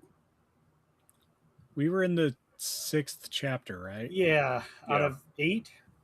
Out of 8. And so we were starting 7 actually. We got to the start of 7. That's right. And so we started seeing that, like, and we're having a great time, but we could start to see the light at the end of the tunnel. Until we went to play this last time, and John's save was gone, and we can't figure out a way to get it back. Yeah, I think my son might have wiped the save trying to play. Well, the really strange thing is that all 4 players apparently have to have the save in order to just rejoin the game. Yeah, you'd think that they would have a system set up that it would save all 4 saves on everybody's. The only other thing I could think of as a possible solution, we'll have to see, is if we could force start a game where John was taken over by the computer, and then see if we could save that and then force him back into that spot. But I don't know if the game will let us do it. Yeah, but that's the only That's the only thing I could think of trying. It's worth trying. Yep. We'll have time Friday. We could try it. Yeah. So, but that was that. We were hoping to start finally approaching the end of that game, but because we couldn't do that, we started playing Hammer Watch 2, which is kind of a Gauntlet-ish. It's a looter. Dungeon feels very Diablo to me. Yeah, it's kind of like Diablo / just the way the characters kind of move and attack. Though I feel like feels kind of Gauntlet. It's very pixelated. It's kind of hard to see. You get different quests. Yeah, it's very hard to kind of always see what's happening. We fight a lot of wolves. There are a lot of wolves in this game so far, and they will straight up destroy you. And rats. And rats, yeah, wolf rats. It's an interesting. We kind of learned about it from Adam, wasn't it? Not one of the Adams. Not Caparillo, the Adam from Film Logic. Yes, this is the game I think he plays with some of his buddies. It was on sale, like a significant sale. I think it still is $5, and it's normally like $30 or something like that. It's after Adam had told me about it, I wish listed the game because it's normally $25 or $25. And I was like, well, I'm not going to pay $25. I looked at the price history on Deku deals, and it's like this game pretty consistently goes down to $5. And then as soon as it hit $5, I was like, all right, everybody, go buy. We'll pay $20 for 4 copies before we'll buy one for $25. Yes, so that's something we'd like to continue. I think. Yeah, we had a lot of fun. It was definitely fun, and I know we also have Concept coming out. Approaching. I think it was. Did we just get a date announcement for that? Like I think they August? Just delayed the physical for North America, Europe. I think I'm gonna just buy this one digitally now. I think I've waited long enough with the delay of the physical and not buying the one that has both games. Because I think the physical is not out till September. Yeah. So I might. So I pre-ordered the Japanese collector's edition from Play Asia because that one comes with both games. It comes with Concept Beginnings and Concept First. Which it's such a weird thing. I can't even keep straight which game is which. So I think it's first is the remake. It's a remake of the first Concept, which actually wasn't released outside Japan. No, that's a PS2 game, right? Well, we did get the PS2 game. Or was it PS1? It's like a Final Fantasy 3 sort of situation. Okay. So it's just called Concept. But that's actually so the original game was on the Sega Saturn, and then there was a sequel to it. I think it was just called Concept Expansion, and that was also on the Saturn, but it had a PS2 port, and the PS2 port is what was released everywhere as just Concept. Gotcha. So the original game actually is new to everyone who's not Japanese. And then Concept Beginnings is the new game, which I guess is a prequel to the entire series. They're starting it over. So. I'm excited. I'm still not really sold on the art style, but I'll get over it. I like the way the cards look. I don't like the way the little sprites look. They're kind of chibi. Yeah, they look cheap. They look cheap, if I can be honest. So. They look mobile game like. Yeah. Yep.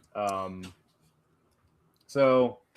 Yeah. You know, we'll see that, but the official release date for that is July 16th. Yeah, so we're coming up on that one too. Yep. What else? I finally finished Trails in the Sky first chapter on the Switch 2. And there is a little mini review of that on our Substack. I had a lot of fun playing this game, and I definitely recommend it, but only if you are into the anime-ish JRPGs. It's the closest thing I can compare it to is like the Tales games. It is very Tales. It has a lot of that Tales games. What's really cool about these games is that all of the Legend of Hero games have a shared universe. So the characters, and this just happens to be the first game I played. It is the first game in the entire series too. And so characters that are in this game might show up on games 4 or 5 games later. And this is a remake, characters, right? Or yes, this is it's a complete remake. It's of a PSP game. That's what I was going to say. PSP is when this PSP one came out. game. It was actually turn-based, though, right?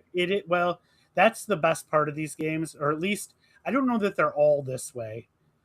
But that's actually what makes this game, I think, sets it apart and puts it above a notch above some of the other ones, is that it's like you see the monsters like running around and they'll come and attack you, but or they'll be doing their natural thing like out in the fields or whatever, and then they'll just like attacking you if you get close, and you can actually fight them in real time in using your weapon. Like you're basically start just like attacking them. You can't use any of your arts or magic or anything, but you could just start attacking them, which is great if they're weak, right? But then as the enemies get stronger, you might want to do that to try to like you might attack them with your weapon to try to basically uh, immobilize them for a moment. Then you can hit a button and you go into a Turn-based. turn-based battle. Yes, thank you. And that's where you can use all your arts and your magic. But it also, like if you're using your arts and your magic, you can move around the space that you're in, like in a bubble around, and you want to line up. You want to basically line up. So depending on your spell or art, it might attack a single enemy, which doesn't matter where they might go, or it might be okay. It's a rectangle, and you have or a cone of of influence, and you adjust to try to get as many enemies as you can. But your art or magic might not go off right away. So if it doesn't, the enemies can move, and if they move, they can move right out of where you were attacking. It's kind of it's a turn-based, but it also has like an arena feel to it. Yeah. Yes. So it's definitely one of the better battle systems. My understanding is the original only had the turn-based. It did not have the other part, the live-ish part. And that was added in because more of the modern games have this both style. But I will tell you straight up, you cannot beat the game just by attacking with just action. You'll never get anywhere because the enemies take a lot less damage when you're doing that. Like I said, you're mostly just trying to immobilize them to get a bonus when you go into turn-based. But yeah, excellent battle system in this game. So the second chapter comes out, the remake of the second chapter comes out in this fall, I believe September. So I'll be definitely jumping into that. The other thing, I've slowly been kind of playing Link Between Worlds ever since we did on topic retro on that. And that's just kind of, I just have my 3DS sitting by my bed, and I just grab that, do a little bit. I am I would say I'm probably about halfway through the game, just picking it up good. Here and there. And then the other two games real quick were just because I got in my SNES operator recently, and I know we have a review of that also up on our Substack. I was playing around with it and popped in Link to the Past, which still has my original save. So I have two saves on there. I always have whatever one I was last doing, but I always kept my first original 100% run. And so I was able to back that up because the battery's still working strong on that. But this, because I can back it up, I'll have it now on my computer. And if the battery does die, I can get it replaced. And then the operator allows you to put it back onto your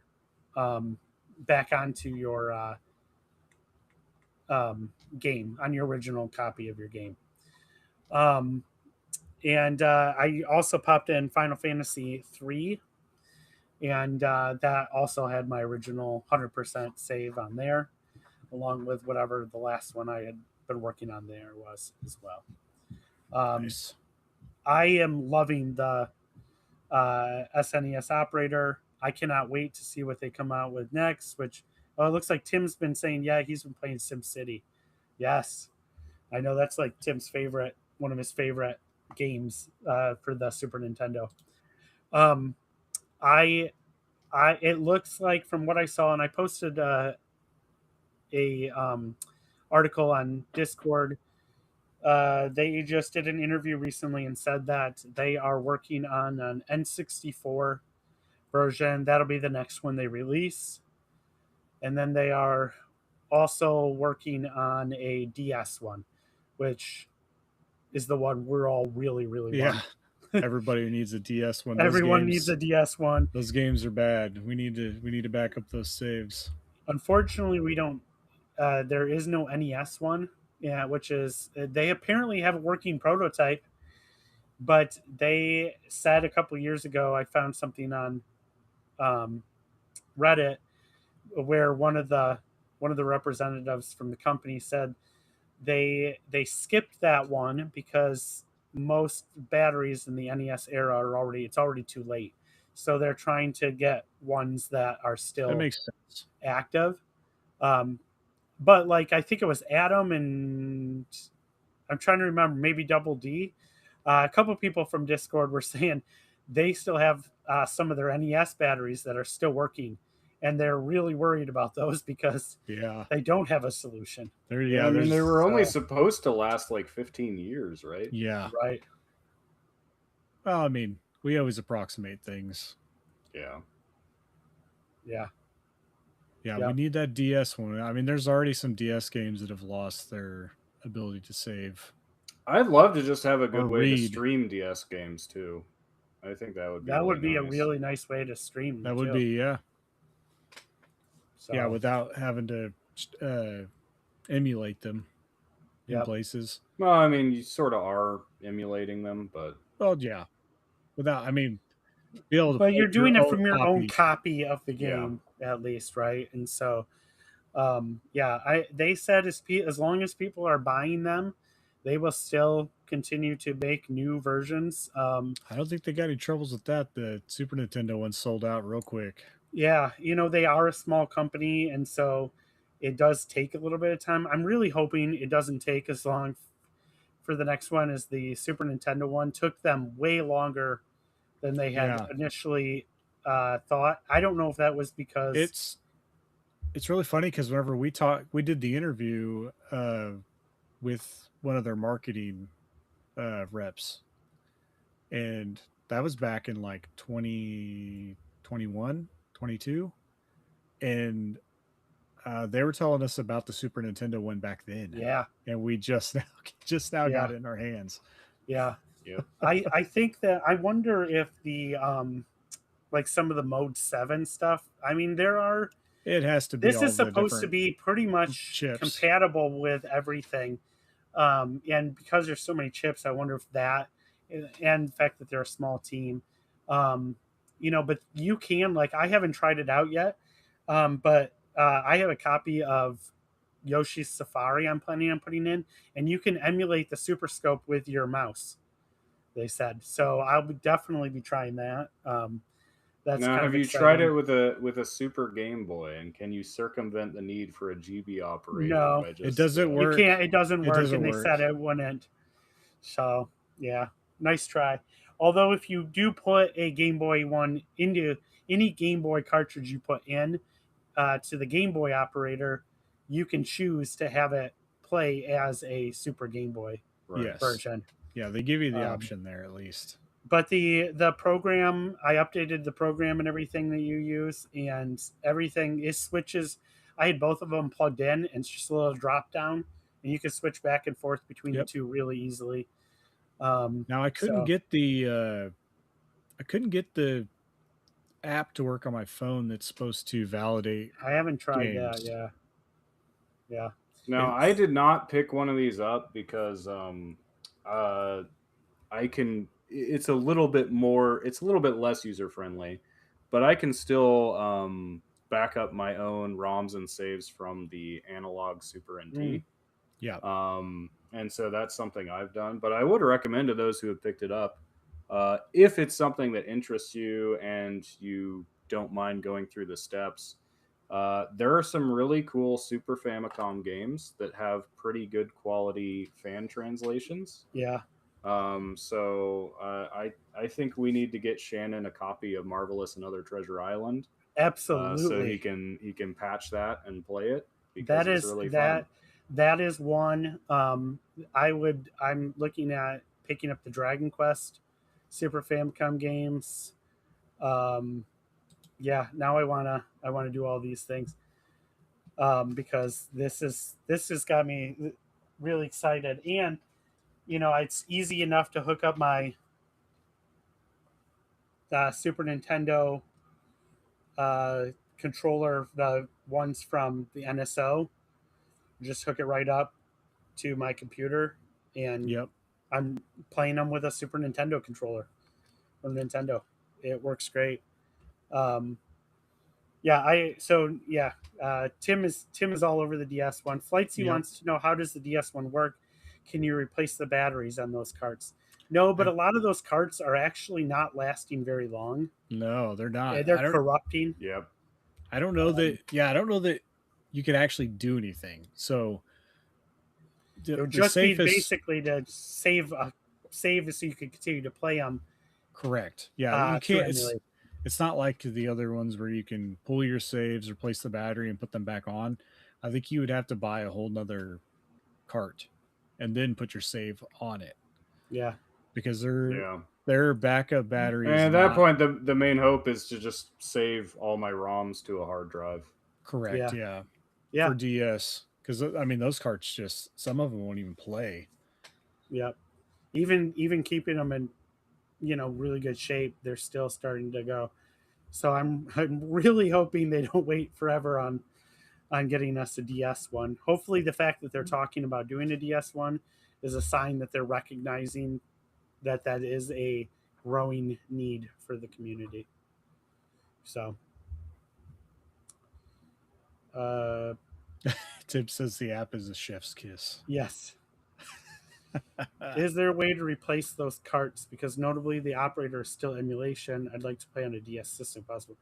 The only way you'd be able to do that, Flightsy, is you could download the ROM, and technically you could get a flash cart and flash your ROM onto the flash cart and put it into your DS. That's the only way I could think of, unless you guys have a different idea. I don't know because this is all hypothetical because there isn't a DS operator, Right. But I would think that because you could put a save back on a game or a Game Boy game with the operator, right, and the Super Nintendo. Yes. Yeah. Yeah, And a Game Boy. Yeah, both. so yeah. you should be able to, if the hardware works the same as what's currently out, you should be able to pull your save off of a DS cart if it's and then if it dies at any point in time, you would just need to buy another Or by version of that game and then replace the save on it with your save. but hopefully that copy also isn't degrading. They're all degrading at some point, I Yeah, think. You might have to roll And the the dice. replacements will get rarer as time goes on. Yeah. This is true. So But that's flash why I was carts thinking are you out could there. almost do like a flash card. Yeah. You can get an and R4 card do and that. Yep. run it. And you might have to mod your DS or whatever your. Some of them you don't have to. Some of them are I playing don't right know off if the of DS one is not. I don't have one. I know GBA you can do that. Yeah. Without modding anything, but yeah. Those R4 cards are like a dime a dozen. You can get them for $5. You put a micro SD card in them, and like I said, I think that the DS one might be able to run just off the standard revision, but the 3DS gets a little tricky because it was being constantly updated by Nintendo through the It internet. still gets updates every now and then. So I think you have to mod your 3DS to play the R4 cards on those. All right. So anyway, that's my list. I included a little bit of hardware in there, just because it's a blast, and I'm planning on going through and pulling saves off of all of my Super Nintendo games and backing those up, and yeah, it's a lot of fun. It's got me re-excited for all of my Super Nintendo collection again. Awesome. So I only have one other game that I played this week other than Adventure of Elliot, and that is Shadow of Colossus, which I have here. I did play the remake that was brought to us by Blue Point, who has been disbanded and no longer with us, I don't believe, anymore. But this is a game that I've always had the intention to go to. I think I played a little bit of it on PS2 at a friend's house, but I never really made it back to it. And I've owned the remake like since it launched almost. It was really cheap right out of the get go, but just been sitting sealed on the shelf all these years. Like 2018, I think, is when that dude came out. So I finally cracked it open and played it, and it does live up to the hype. It is a good game.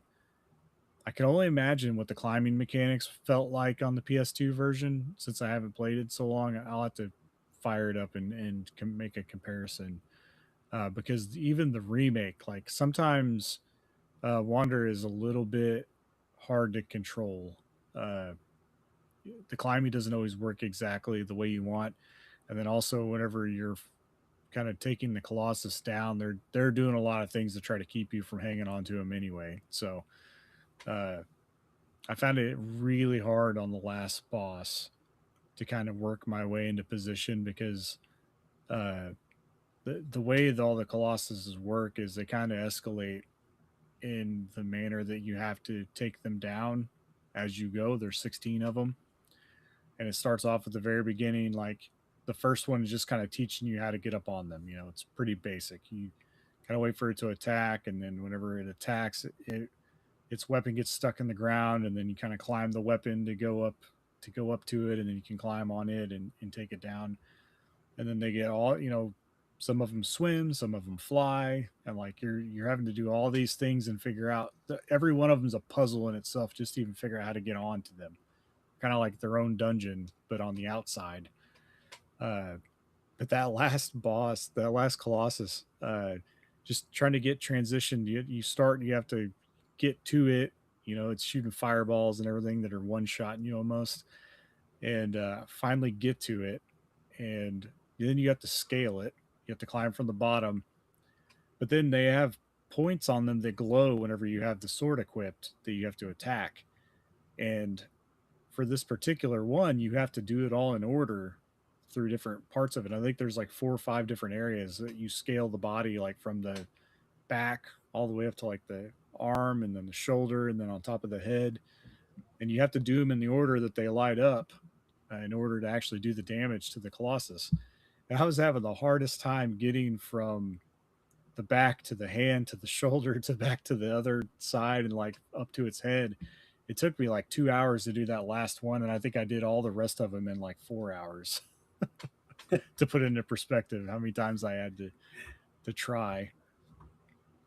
But the game is fun, and I did enjoy it. It does feel weird, and I think it's an intentional thing, but it feels isolated. The map is very large. Like it's a huge, like this game would be a PS2 marvel. Like when you go back and think about how large of scale the map is, it's like it's massive. I mean, it could take you up to like 10 minutes to ride your horse to where one of these guys are at. Is how big the map is. But there's nothing in it. The only thing that's living in this map is you and the Colossus. You and 16 other beings are the only thing in this giant map, and your horse. So you're constantly riding around, and it's really quiet. You're listening to the nature and like kind of the humdrum of the low music that's kind of playing in the background. None of it is like really theatrical until you get to a Colossus. So it's just kind of eerie. Like there's no other living creature. There's some lizards, I guess, some like little bitty lizards that are crawling around on the grounds in the mountain areas, but you don't really see anything else. There's no other enemies. So that was kind of weird. And then when you finish the game, you kind of, the story's kind of basic, but then once you finish it, you kind of realize that you're not even really the good guy. Like you're pretty much the bad guy of this game. Huh.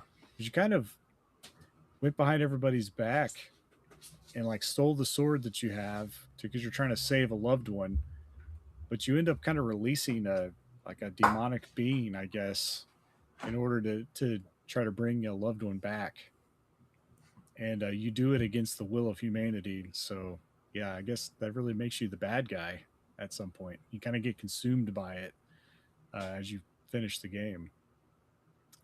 To spoil a 25-year-old game or whatever. Yep. But I would definitely say that the story is not the strongest point of the game. Fighting the Colossus is definitely the fun part. I mentioned the Discord. I think my favorite one is this weird one that was I don't even know how to describe it. It's like a sandworm dragonfly creature that comes out of the sand, but then it can fly at some point because it has like these bags on it that are full of gas that kind of make it float. And it has like 4 paddles on it that remind me of a dragonfly, but they kind of hang down. They're almost like dorsal fins. And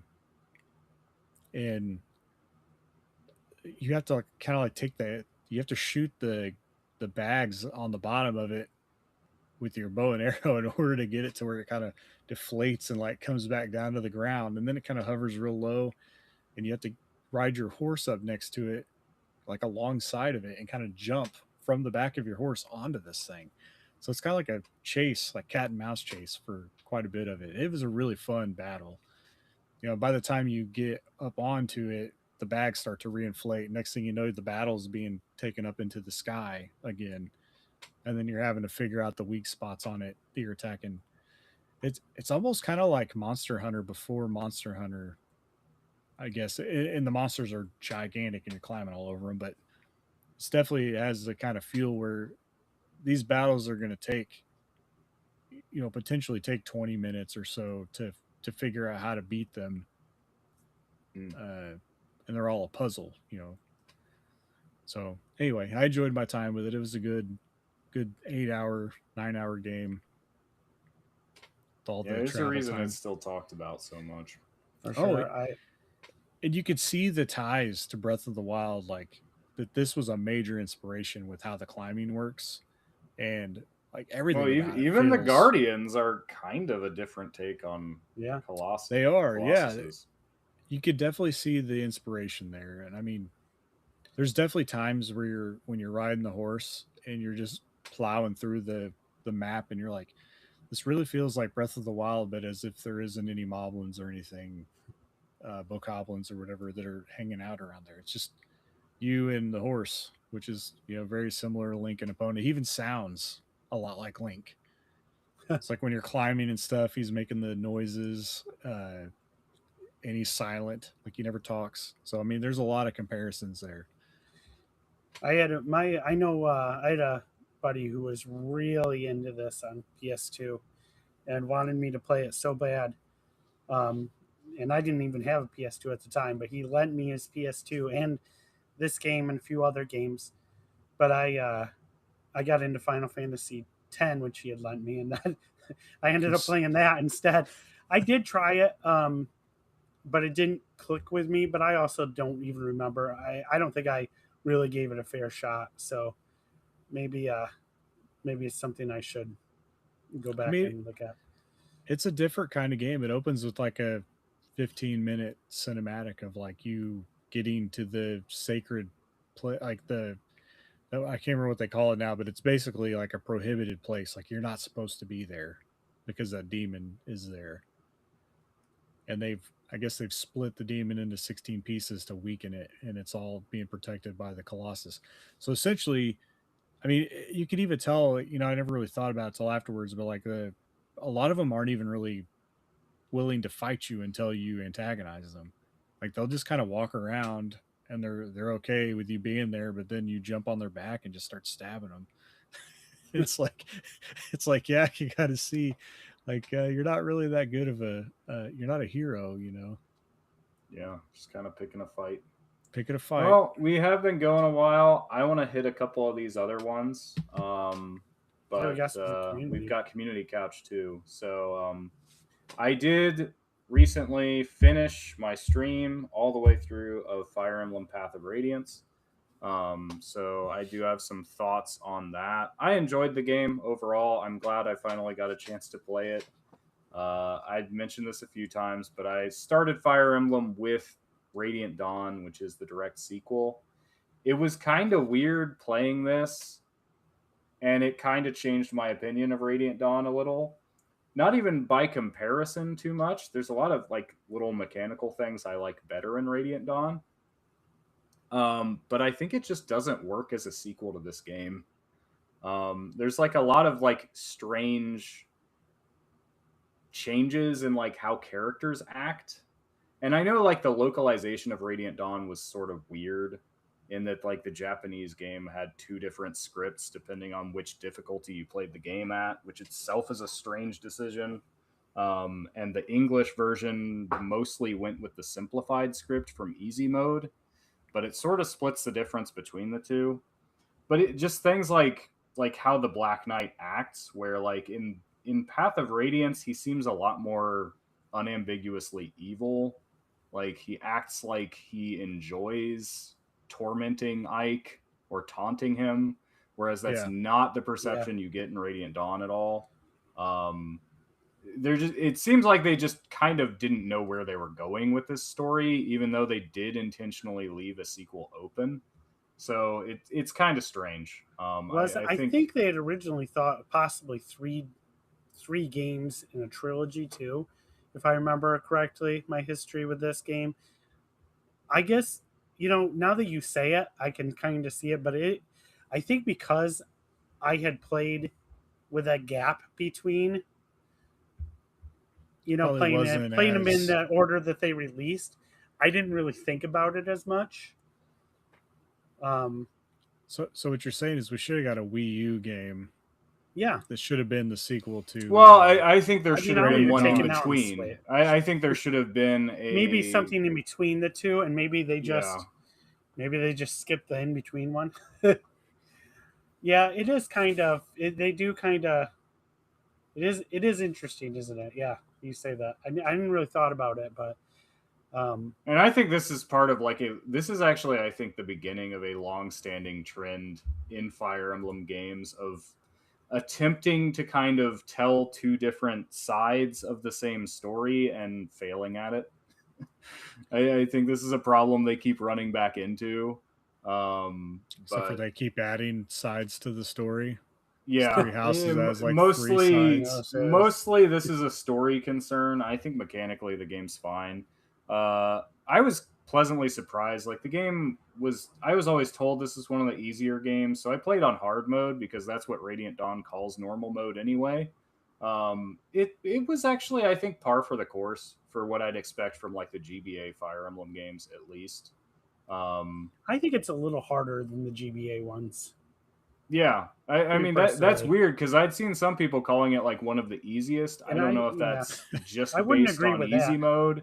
This is a baby game. I will say it does throw a ton of units at you. Mm-hmm. So if that's maybe your basis for it, but I mean, like getting to the final boss, like it was a slog because I could barely damage him, and like Ike capped his strength. Like that's just, you pretty much have to wait for Ether to trigger. Like you're not getting anywhere otherwise. Yeah, because nobody else can even hurt him. Just Ike, the dragons, and whatever Lagoo's king you recruit at the very end. So, yeah, I mean, I enjoyed it. I'm glad I got to play it. It was an interesting experience. I don't think it really changes my overall assessment of where Fire Emblem is, though, because ultimately this is an old game. Well, right. If anything, it's gonna further reinforce your opinion. The other thing, I just yesterday started streaming Armored Core 2, so I am back on streaming Armored Core on Mondays, playing the PS2 games now, and really enjoying it. I was kind of surprised how much more natural it felt to me from the PS1 games when it's not that different. I'd forgotten that this is the game that introduced overheating, which maybe that's a hot take. I actually think it's kind of a cool mechanic. Even though it's irritating to overheat a lot. It's just because your weapons can heat up the opponent, it's another way that weapons differentiate besides just raw attack power. Yeah. It adds another factor in. It gives you another consideration to how you're building as well. So I really like that. I just really like Armored Core. I'm really excited to play the whole series, so I want to keep going with that. I don't know that I'll be streaming on Saturdays anymore, especially with our game night coming up one Saturday a month. So it'll probably just be Armored Core on Mondays for the foreseeable future. Maybe some other stuff as a surprise. But I also, while I was on vacation and while I was waiting for Adventures of Elliot to arrive, was playing the Castlevania Dominus collection. And I'd wanted to replay Portrait of Ruin, especially because the upcoming Bloodstained looks like it's kind of a revisit of that idea, having two characters as a pair. But for whatever reason, maybe just because it was the first one to come out on this collection, I booted up Dawn of Sorrow. And because Elliot took a long time to arrive, I wound up finishing the game. I reached a point where I was like 70% of the way through, and I'm like, I just need to finish it at this point. I think so. I saw somebody else play. It might have been Tim is playing this collection as well right now. Yeah, the DS games. I think. Yeah, Dawn of Sorrow is now. I knew going in, the game I remember liking the most out of the 3DS games is Order of Ecclesia, which is the last one. But I ultimately like all three of these games. They're all Castlevania at its peak before they stopped making 2D Metroidvania Castlevania games. And Dawn of Sorrow, I kind of immediately remembered why I didn't like it as much as Aria of Sorrow, the game before it on the GBA. And it's one of those situations where, kind of like Mega Man Star Force, where it's impossible not to think like this is just a worse version of what came before it. But then you realize it's still fun. And a lot of that comes down to the fact, I was talking to you guys about this on Friday night when we were playing Dokapon, I think, that the game kind of like encourages you to grind in a way that's not very fun, because you get souls as a random drop from enemies, and they're often very rare. But this game has like a weapon upgrade tree, which requires specific enemy souls. And some of these enemies only show up at like 2 or 3 locations in the whole castle. So you pretty much have to grind. You have to exit the room, re-enter the room, kill the thing, do that 100 times, and then you finally get your thing you need to upgrade your sword. We did talk about this because I was making the comparison to the original Bloodstained game. Had something similar to this. Yeah. Yeah, and Aria of Sorrow did that, but it didn't have the weapon upgrade tree, which I think really kind of like reinforces that, where it felt like you could just... The thing with Aria of Sorrow is, to me, that gave me the impression you can kind of play the game without worrying about getting specific souls. Although I think there's like 2 you need to get the good ending. They're not hard to get though. And it kind of just shapes your playthrough. Like, oh, I actually, got the boomerang skeleton this time. Maybe I'll use that. Whereas in this game, it's more like, well, if you're going to do anything, you kind of need to like get these in this order. I also just don't care for the total castle layout. There's just something about it I don't like. And then there's this touchscreen mechanic that felt arbitrary and unnecessary. There is also the issue of the art style, which isn't that different, but it feels just a little more cartoony. And this goes for Portrait of Ruin as well. It looks pretty much the same. This could be a DS thing, though. Well, I think Order of Ecclesia looks a lot better. That's Order the last of Ecclesia shifted. It's not just graphics, though. I think it's just the way the art style itself looks. Order of Ecclesia looks almost a little bit more like a painting, whereas Dawn of Sorrow, Portrait of Ruin look like an anime, and not a particularly high budget anime, I would say. Konami's always been kind of like overcorrecting things, kind of like the Circle of the Moon with like on GBA starting out really dark. Well, a lot of that's because the GBA wasn't backlit, so it just made it so much worse. But I don't think they were thinking about it when they Playing it designed that it. way. So then whatever, you get, by the time you get Aria of Sorrow and what's the other the other GBA game? Harmony of Dissonance. Harmony of Dissonance. Yeah, they look totally different than Circle of the Moon. Yeah, that's true. They definitely swung the other direction, and then they kind of like the music isn't as good because it's not using the sampling anymore. So all that criticism, and yet I got 100% map completion and put it to bed. Looked up the hidden walls just so I could get that last 0.5% I was missing. Yeah.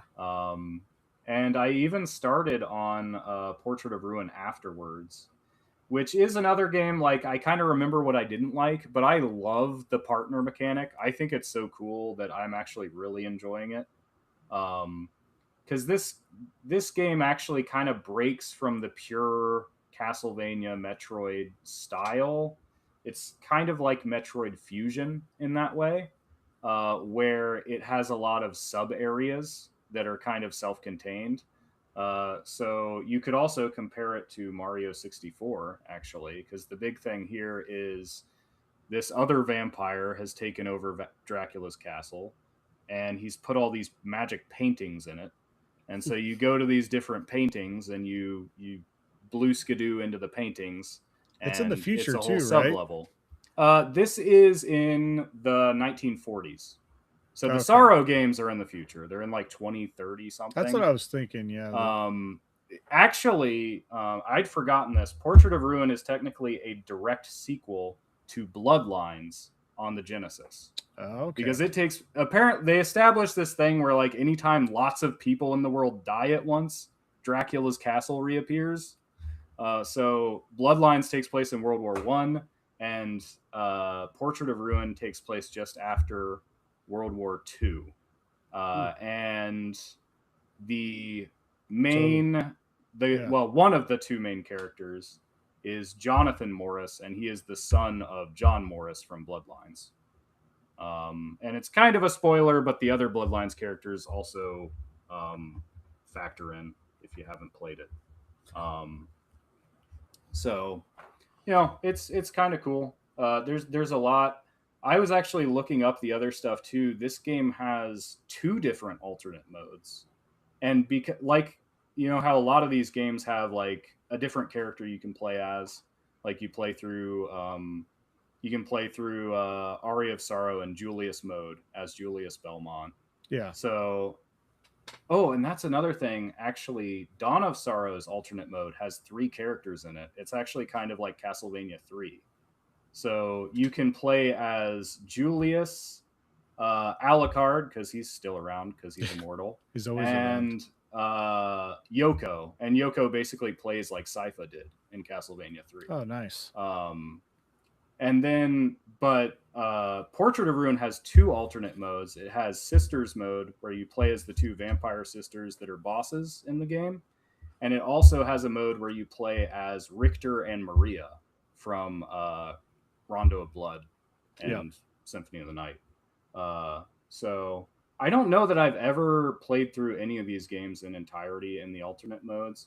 That might make a fun stream in the future, because those usually go way faster, because you typically don't have to actually level up. It's more like you just gain stat boosts every time you beat a boss, I think. Yeah. So they usually go fast, kind of like a classic Castlevania in a way. You don't even have to beat every boss either. You can just go straight for the final boss if you're confident. But yeah, that's a lot of stuff that I've been playing, and none of it is Glory of Heracles, unfortunately. So I was just gonna say, I will challenge Dan to finish Fire Emblem Shadow Dragon before I finish Glory of Heracles. See if he can do it. We'll have to post it because he's not here to accept your challenge. That's right.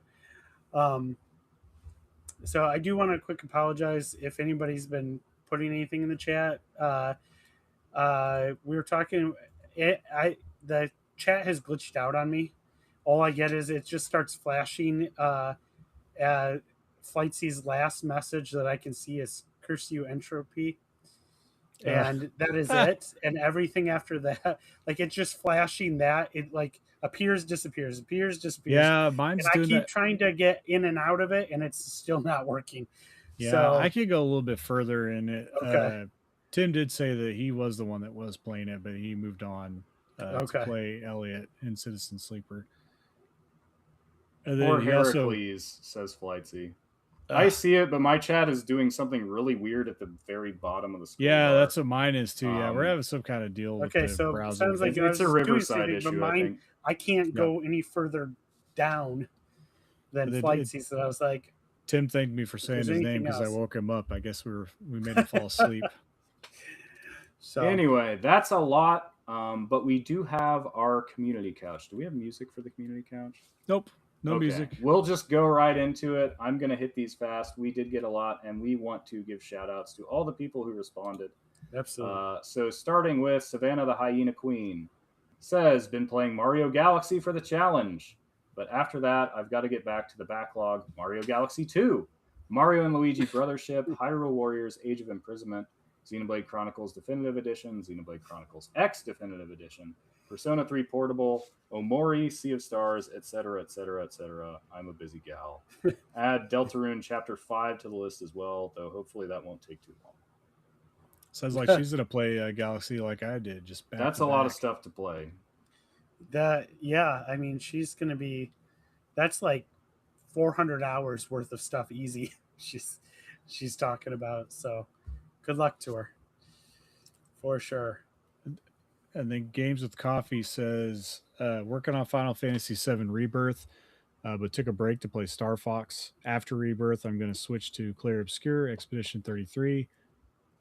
Followed that by Mina the Hollower, and then Hades and Chained Echoes. This is just kind of a side note. It made me think about it, but I bought Chained Echoes physically for the Switch 4 years ago from, I think it's First Press Games, and they've never delivered that game. Oh wow! I'm still waiting. I think I've got a Steam code as like an apology. And then I seen the other day that I think it's Super Rare Games, the one out of the UK, is now offering Chained Echoes again physically. I guess they dropped First Press as a publisher and moved on to get the game published. But now it's like, man, I really don't know if I want to pay again, because I think I paid like $70 because this is. So there's no way to offer any kind of refund. You just have to. I have asked, and they just kind of are ghosting everyone. And because like this game was in pounds, so like I was on the opposite side of the conversion rate this time, so I paid more for my copy of Chained Echoes that never got delivered. Crazy. But. All right, Octorock says, I finally got to dig into Mina the Hollower. I'm about 15 hours in and having the time of my life. The game scratches such a specific type of itch for me, and I'm sure it would do the same for veteran gamers of a certain era. It somehow feels authentically retro and yet wholly unique at the same time. As much as the game is touted as a top-down Zelda-like, it borrows such as much DNA from the likes of NES games like Dragon Warrior, Star Tropics, Castlevania, and Ninja Gaiden. So as you might expect, I'm in heaven playing this game. You have me at Dragon Warrior and Star Tropics, but I'd have to see, because everything I've watched on that game, I'm intrigued in the game, but not enough to quite pull the trigger. But when you bring up Dragon Warrior and Star Tropics, you really scratch a certain part of an itch for me.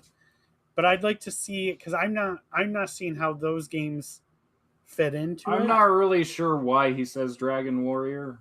I don't see any Dragon Warrior. Star Tropics I could see as in that you're it's an action, like fighting wise. Like an action RPG, I guess. It's an action RPG with exploration and sometimes so that one makes obtuse sense. hints. Ninja Gaiden is like a really good, like for difficulty wise, this is very Ninja Gaiden like. I don't know. So I'd like to hear him dig into a little bit more of these comparisons. You know, you guys might convince me yet. So we'll see. I'm a little worried because I'm just not as good at games as I used to be, and You could toggle all the toggles. I know There are all I the would have to do the toggles. toggles. You could I'd be have to do the invincible if you toggles. want. Yeah, I'd have to do the toggles, or at least some of the toggles, to make it a little Just do more 'em all. approachable for me. Yeah, Make yourself invincible. You just plow through everything with right. So we'll see. We'll see. All right. Trey says, I bounced onto Star Fox and Castlevania Harmony of Dissonance since getting the GBA Castlevania double pack last week. Ooh, It's my that's a first good one. Castlevania and my first Star Fox 64 playthrough. I hope to Nice. return to Mina the Hollower after, but Rhythm Heaven is coming soon. That's Nobody- this Thursday. None of us mentioned Star Fox. I know if Dan were here, we would have heard all about They'd that. be I rolling didn't over. get Star Fox yet. I did not pick it up yet either. So I have Star Fox, and I'm in the very first mission, and then I like put it off to the side for a minute, and then I started playing Shadow of the Colossus, and I never looked back. So now I got to go back to it. Dan would be very upset with me. Yeah, I played through the demo, and I was like, "Oh, this Yeah. is cool," but I have heard a lot of good about the multiplayer. Yeah, I've heard it's So- fun. You know, let's see. Beer Cerveza says, I've been playing through the games in the Resident Evil bundle, finished Requiem, then played through Biohazard, and just rolled credits on Village this weekend. All of these games are amazing. I was certain at least one of the games in the bundle was going to be a dud, but I was wrong. Requiem is definitely a contender for Game of the Year. So I think I want to say that Eric Plunk also has been playing through these. Yeah. He might have completed them or not. I bought them, and I think I started Biohazard, but I didn't make it very far before I got pulled away to something else. But I think I'm going to try to see if I can see if my son wants to play these, like hand the controller back and forth playing it and see, I think it's because these are more like cinematic. These are like a good movie game. But they're definitely on the list. I want to get to them. Drex1981 said, I've been playing the new Star Fox remake, which has been really good. Also, Marathon, Dispatch, Mario Kart World, and Final Fantasy VI for my SNES. Hey, we could chat about that. And also Street Fighter 6. I've been competing in tournaments. So I forgot he's talked about that before. He competes in different fighting tournaments, I think. Yeah, he does some of the local stuff around here. Okay. I think I've went with him before to a Smash tournament and got destroyed. But I think he's more into like all of the normal roundup of fighting games like that you would see at Evo. Right. So yeah, that doesn't surprise me. That's cool. We get a nice variety of people with a lot of different variety of game genres that they like to play. So it's actually kind of nice in our Discord. Yeah, I like It's not fighting all games, the same. but I can't stick with them long enough to get truly good. Right. Anything Yeah. besides Smash, at least. Even then, there's a long way to go. Your Wallet's Ambassador says, I've been playing Super Mario Galaxy, trying to get 242 stars as quickly as possible for Retro Rewind. I've also been playing an Archipelago run with some college friends, where I'm playing Mario Luigi Superstar Saga. My backlog includes Deltarune Chapter 5, Rhythm Heaven Groove. Hey, it can't be backlog if it's not out yet. Maybe the demo. He's like getting ahead of himself. The rest of the Mario and Luigi games after Bowser's Inside Story and every game I own. He did get the 242 stars though, so he can cross that off the list. He basically beat the whole game in one day as Luigi. Because Yeah. I think he got like all 100 something That's a lot of stars. stars. Yeah, that's a lot of stars for one. I mean, I guess once you just got done doing it with Mario, you've got back Maybe in the that groove. backlog won't last too long. I don't know. I don't think Well, Rhythm every Heaven game he Groove is owns, going to I be a guess it super depends long on how game. every game he Yeah. owns. How many games do you own? That backlog for me would be eternity. Right? Yeah.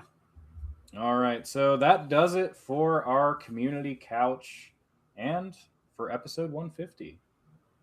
Thank you for listening to the RetroLogic podcast. We are proudly part of the Nintendo Dads family of podcasts. If you like what you hear, you can check us out on Blue Sky at retrologicgames.bsky.social. You're also welcome to jump into our friendly and 100% non-toxic Discord community. We'd like to know what games you're playing, old and new. And the link to that is also in the Blue Sky bio and at our website, retrologic.games. Yes. Until next time, goodbye, good night. See you later. Bye now.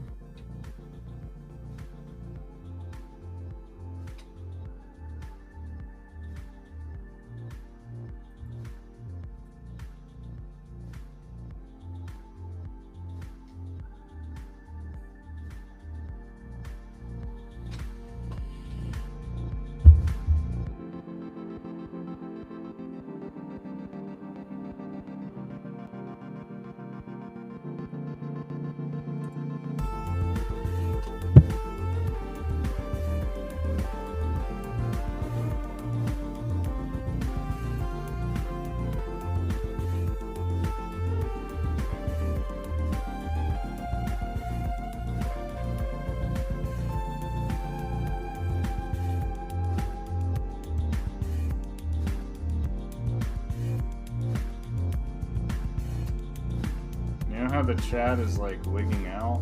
Now it's doing it to the beat of the music. Mine stopped. Oh, mine's still doing it. Mine's still stuck on that message way up.